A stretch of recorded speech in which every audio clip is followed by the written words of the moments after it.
Assalamualaikum warahmatullahi wabarakatuh. Saya Azriel Yoga Pratama Widianto, mahasiswa BINUS University Online.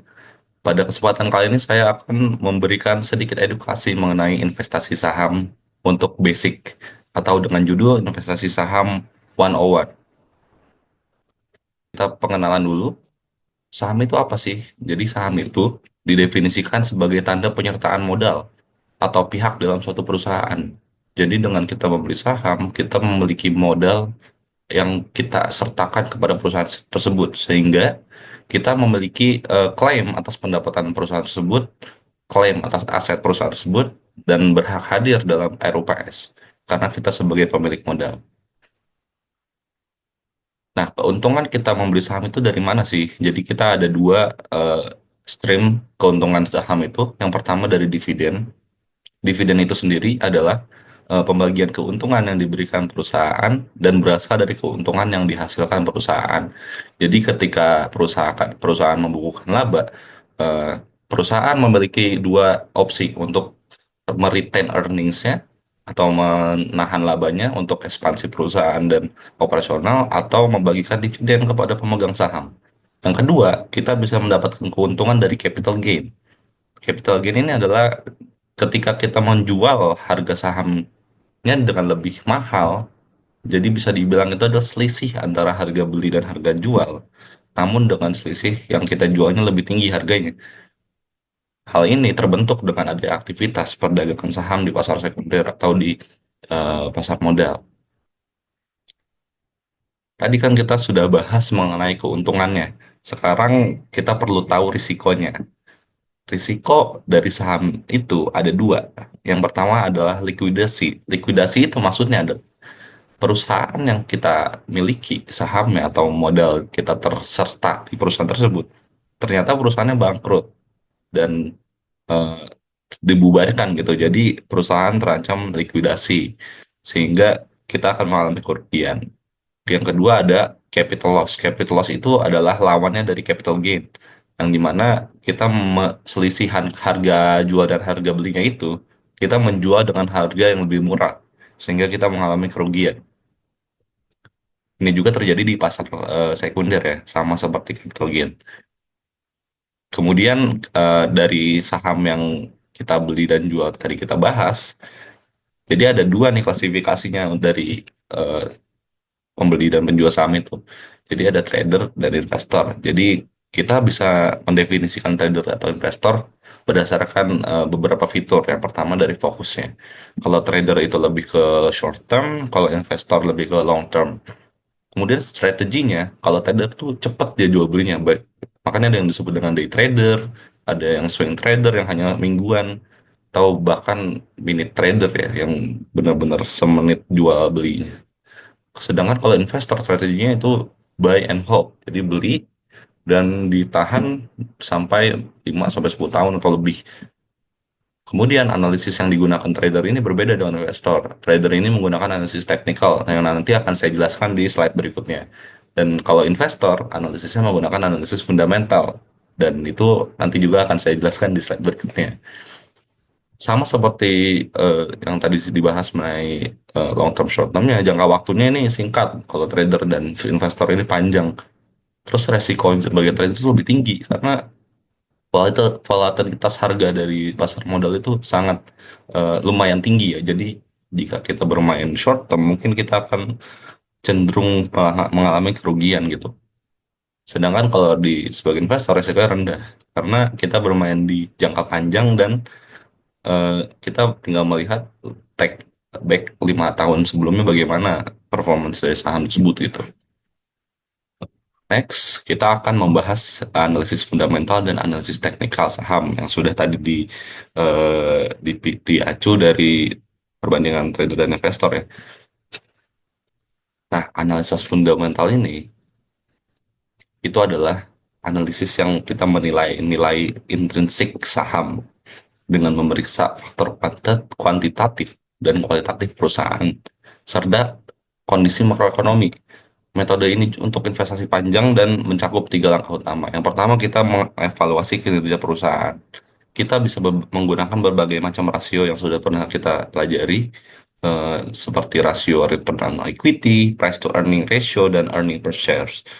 Dan kemudian kita bisa menganalisis laporan keuangannya, baik di income statement-nya, mau di balance sheet-nya, mau di cash flow statement-nya. Dan kita dengan itu kita bisa menilai stability dan growth suatu perusahaan. Yang kedua adalah penilaian harga wajar. Nah, harga wajar itu adalah nilai intrinsik ya, yang berdasarkan proyeksi arus kas, dividen, atau valuasi relatif seperti PI dibandingkan rata-rata industri gitu. PI itu ada price to earning ratio yang tadi dibahas. Yang ketiga adalah analisis eksternal. Dengan mempertimbangkan faktor makroekonomi seperti inflasi, bunga, bagaimana US kondisinya sekarang, bagaimana eh, apa namanya Federal Bank menetapkan suku bunga gitu. Jadi itu dilihat semua. Kemudian ada tren industri dan kebijakan pemerintah. Nah, analisis setelah ini menggunakan pendekatan top down, dimulai dari analisis ekonomi global hingga yang spesifik ke perusahaan yang kita analisis gitu. Jadi dari yang general ke mengerucut ke yang spesifik gitu. Selanjutnya, ini adalah contohnya. Misalnya di sini ada saham A dan saham B. Saham A memiliki laba bersih 500, saham B memiliki laba bersih 400. Saham A memiliki EPS earning per share 50 dan saham B 40. ROE saham H 15% dan ROE saham B 10%. PI ratio saham A 10 dan PI ratio saham B 12. Nah, gimana cara ngebacanya? Begini, kalau kita lihat secara keseluruhan, eh, saham A ini menunjukkan kinerja keuangan yang lebih baik. Kenapa? Karena dia memiliki laba bersih yang lebih tinggi, satu. Kedua, dia memiliki earning per share atau pendapatan per saham yang lebih tinggi. Kedua. Dan ketiga, return on equity-nya lebih besar dari saham B, yang menunjukkan ini efisiensi dalam penggunaan ekuitas ini lebih baik dalam mengenerate revenue gitu. Dengan equity yang dia punya, dia bisa mengenerate revenue lebih besar gitu saham A ini daripada saham B. Dan price to earning ratio-nya lebih rendah daripada saham B.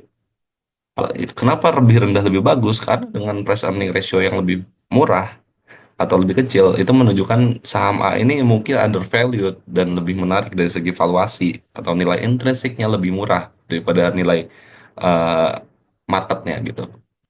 Jadi bisa disimpulkan ya saham A ini lebih worth to buy dan saham B untuk para investor atau trader gitu. Kemudian kita akan membahas mengenai analisis teknikal yang trader pakai gitu. Jadi analisis teknikal ini mempelajari eh, pola harga, melalui chart, candlestick, dan lain-lain, serta volume transaksi historis untuk memprediksi pergerakan harga jangka pendek selanjutnya. Jadi metode yang populer itu biasanya ada moving average, pergerakan rata-rata untuk mengidentifikasi trend, kemudian ada MACD, moving average convergence divergence sebagai alat deteksi momentum, dan stochastic oscillator untuk mengukur momentum relatif harga. Yang kedua ada pola grafik. Grafik ini adalah seperti yang Anda sering lihat, grafik yang berbentuk chart itu mengidentifikasikan formasi-formasi tertentu yang bisa dianalisis sebenarnya. Misalnya ada seperti head and shoulders, bentuknya seperti kepala dan bahu, itu menunjukkan pola apa gitu, dan ada support dan resistance. Kemudian ada menganalisis volume transaksi untuk mengkonfirmasi kekuatan tren. Jadi volume beli atau jualnya itu bisa dilihat. Kemudian yang ketiga, penentuan waktu transaksi, menetapkan entry point dan exit point. Jadi itu kita tahu kita kapan belinya, kita kapan jualnya, berdasarkan sinyal-sinyal yang indikator yang sudah dipakai di pertama itu seperti MA, MACD atau stochastic gitu. Next, ini adalah contoh analisis teknikal. Jadi bisa dilihat dari gambarnya, di situ ada tertera support dan ada resistance. Jadi support ini berfungsi atau diindikasikan sebagai lantai yang menahan suatu pergerakan harga saham. Sedangkan resistance itu adalah atap.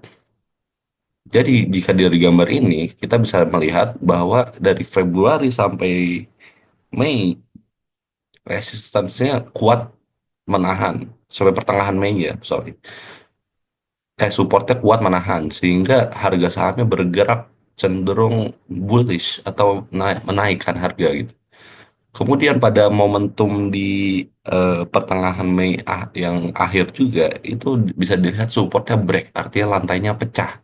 Ketika lantai pecah, itu akan membentuk support baru dan resisten baru, sehingga support yang break tadi akan berubah menjadi resistance, menjadi atap yang menjadi atap penahan harga yang mengalami bearish gitu.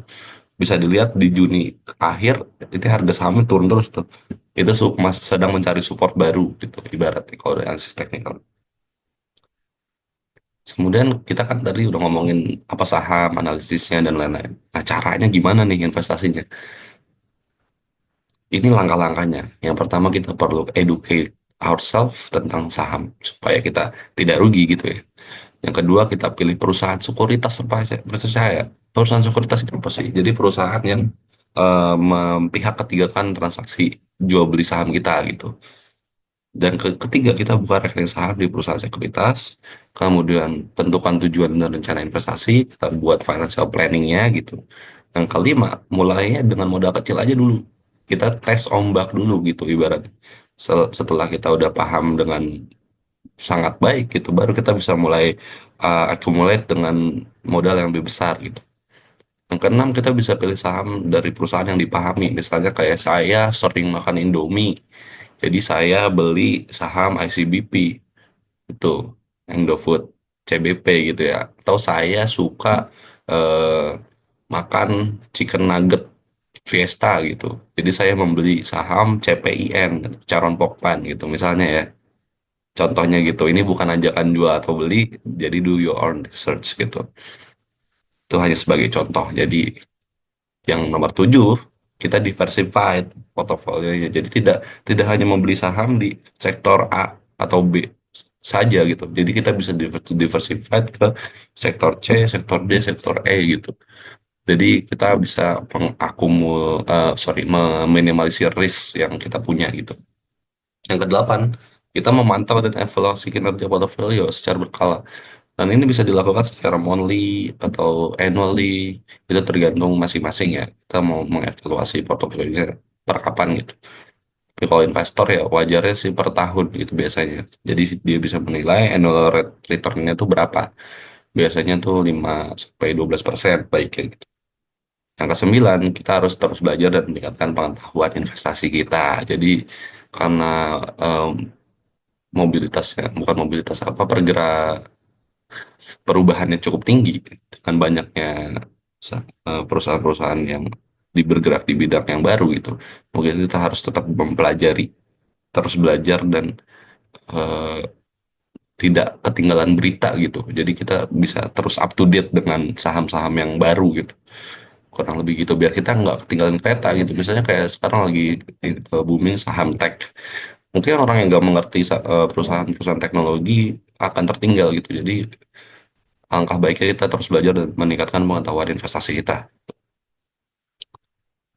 Nah, summary-nya dari yang semua yang sudah kita bahas tadi, jadi saham itu sebenarnya adalah penyertaan modal seseorang atau pihak dalam suatu perusahaan atau perusahaan terbatas. Dan perbedaan investor dan trader itu adalah jangka waktu penyimpanan sahamnya. Investor itu bersifat long term, sedangkan trader short term. Dan tadi juga tambahan analisis yang dipakai juga berbeda ya. Ada kalau investor itu memakai analisis fundamental, sedangkan trader itu menggunakan analisis teknikal. Dan terakhir, analisis fundamental dan analisis teknikal adalah dua pendekatan utama dalam mengevaluasi saham. Jadi analisis fundamental berfokus kepada bagaimana finansial perusahaannya, baik dari kesehatan dan growth-nya, external factors juga. Kemudian sedangkan kalau analisis teknikal ini mengandalkan pada pola historis harga dan volume transaksi untuk memprediksi pergerakan saham selanjutnya, seperti itu. Sudah selesai pembahasan mengenai investasi saham 101. Saya Azriel Yoga Pratama Widianto, mahasiswa BINUS University Online, Accounting D3 atau S1, dengan nomor NIM 27024410222. Izin pamit undur diri, terima kasih atas perhatiannya, semoga bermanfaat semuanya. Wassalamualaikum warahmatullahi wabarakatuh.